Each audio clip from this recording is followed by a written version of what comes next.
Punjab Kesari TV देख रहे हैं आप। मैं शिमला से युवराज शर्मा आपके साथ जुड़ा हूं। विधानसभा बजट सत्र का आज तीसरा दिन है और राज्यपाल के अभिभाषण पर चर्चा शुरू हो गई है।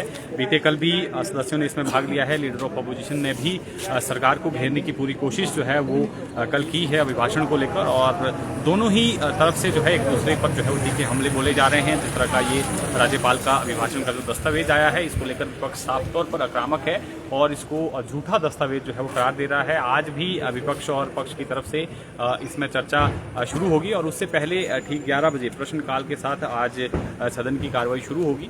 और शिक्षा विभाग से संबंधित काफ़ी प्रश्न जो है आज प्रश्नकाल के दौरान लगे हुए हैं। और उसके बाद जीरो हॉर्स, क्योंकि पिछली बारी जो शीतकालीन सत्र हुआ था उससे शुरुआत हुई थी जीरो हॉर्स की।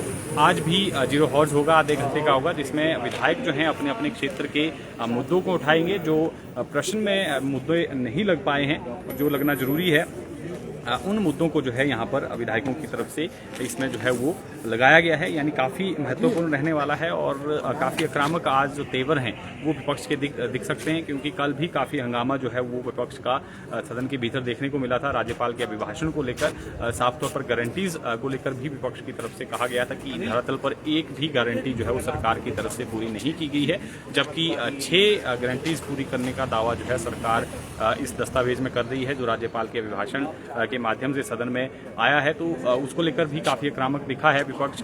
आज भी विपक्ष के जो सदस्य हैं वो तल्ख तेवर दिखा सकते हैं। जिस तरह से हिमाचल प्रदेश में चाहे नौकरियों का मसला हो या जो कर्मचारियों से जुड़े हुए मसले हैं, एरियर डीए का मसला है, पेंशनरों को पेंशन समय पर नहीं मिल रही है, ये तमाम मसले हैं जिसको लेकर सदन के भीतर आज काफ़ी तल्खी जो है वो पक्ष और विपक्ष के बीच में देखने को मिल सकती है। और उससे पहले हो सकता है कि विपक्ष जो है वो सदन के भीतर जाने से पहले ही कुछ आक्रामक तेवर दिखाए। जिस तरह से विपक्ष ने साफ तौर पर ये कल कह दिया है कि सदन में जो है गंभीरता दिखानी होगी मुख्यमंत्री को। साफ तौर पर जयराम ठाकुर का ये कहना था कि थोड़ी गंभीरता जो है सरकार दिखाए। जिस तरह का व्यवस्था परिवर्तन का ये जो दौर चल रहा है ये जनहित में नहीं है, संस्थानों को बंद किया जा रहा है, इस तरह के उनके आरोप थे। जबकि दूसरी तरफ से मुख्यमंत्री का साफ तौर पर कहना था कि स्वास्थ्य और शिक्षा के क्षेत्र में सरकार ने बेहतरीन काम किया है। शिक्षा के क्षेत्र में 20वें और 21वें पायदान पर हिमाचल प्रदेश पहुंच गया था, लेकिन अब इस पर को सुधारा गया है। स्वास्थ्य के क्षेत्र में भी काम किया गया है और व्यवस्था परिवर्तन के दौर में कुछ तकलीफें हो सकती हैं विपक्ष को, इस तरह का तंज उनका कहना था।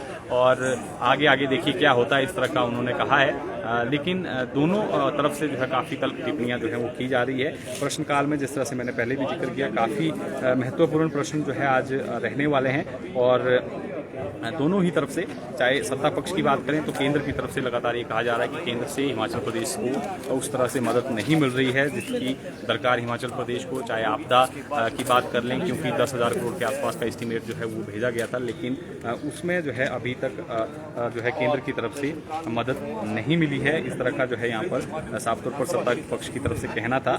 और आज के एजेंडे की बात कर लें तो 10 बजे से प्रश्नकाल शुरू होगा और उसके बाद जो है आधे घंटे का जो जिस तरह से जो जीरो हॉर्स रखा गया है उस पर जो है वो चर्चा होगी।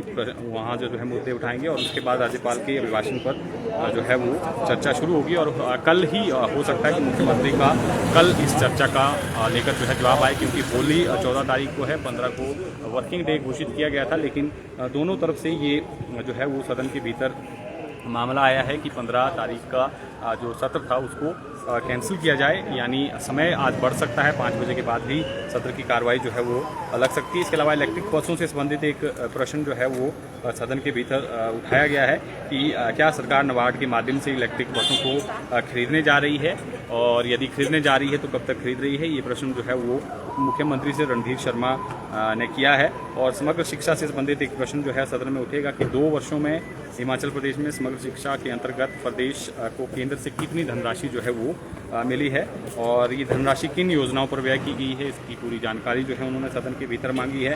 इसके अलावा अटल आदर्श विद्यालय को लेकर भी सदन के भीतर जो है प्रश्न पूछा गया है। विनोद कुमार की तरफ से शिक्षा मंत्री से ये पूछा गया है, जिसमें ये कहा गया है कि कितने जो आदर्श अटल विद्यालय हैं वो खोले गए हैं, इनमें जो है वो कितनों का कार्य पूरा किया जा चुका है और कितनों का शेष है, इसका पूरा ब्यौरा उन्होंने सदन के भीतर जो है मांगा है।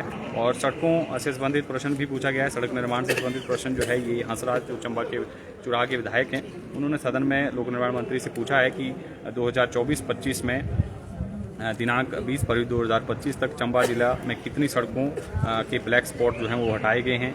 मुख्य सड़क चंबा तीसा बेरागढ़ पर कितने ब्लैक स्पॉट का कार्य पूर्ण किया जा चुका है और कितनों का शेष रह गया है। इस तरह का प्रश्न जो है उन्होंने ये सदन में पूछा गया है।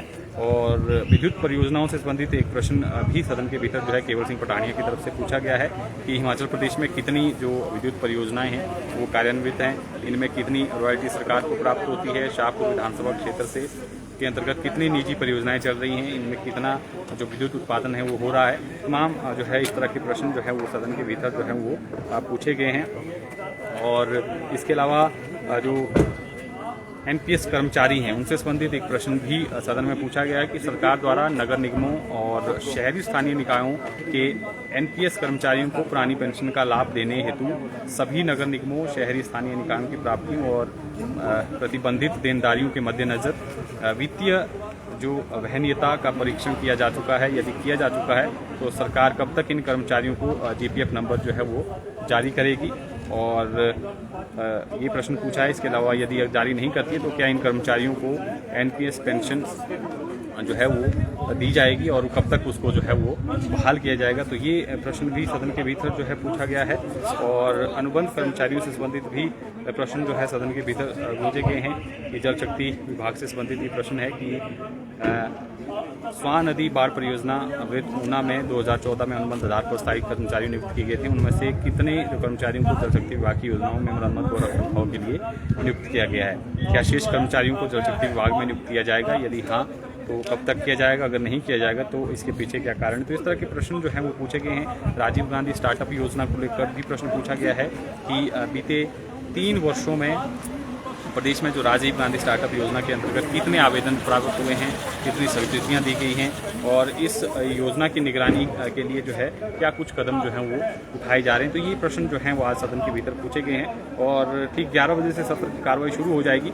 और मेरे पीछे आप तस्वीर देख भी सकते हैं, काफ़ी चहल पहल जो है वो विधानसभा परिसर में देखने को मिल रही है। सुरक्षा के काफ़ी कड़े इंतजाम हैं और विधायकों के पहुँचने का सिलसिला भी शुरू हो गया है। और 11 बजे से सत्र की जो कार्रवाई है वो शुरू हो जाएगी। और ये देखिए काफ़ी आसार हैं आज की सत्र जो है वो हंगामेदार रह सकता है, क्योंकि जिस तरह से जो है वो सदन के भीतर कल भी तेवर जो है पक्ष के देखे गए थे वो काफ़ी आक्रामक थे।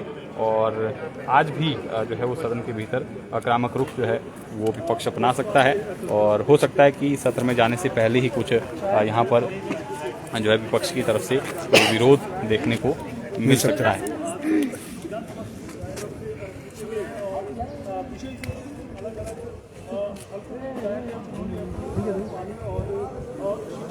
तो तस्वीरें फिलहाल आप देख ही रहे हैं, ये तस्वीरें हैं।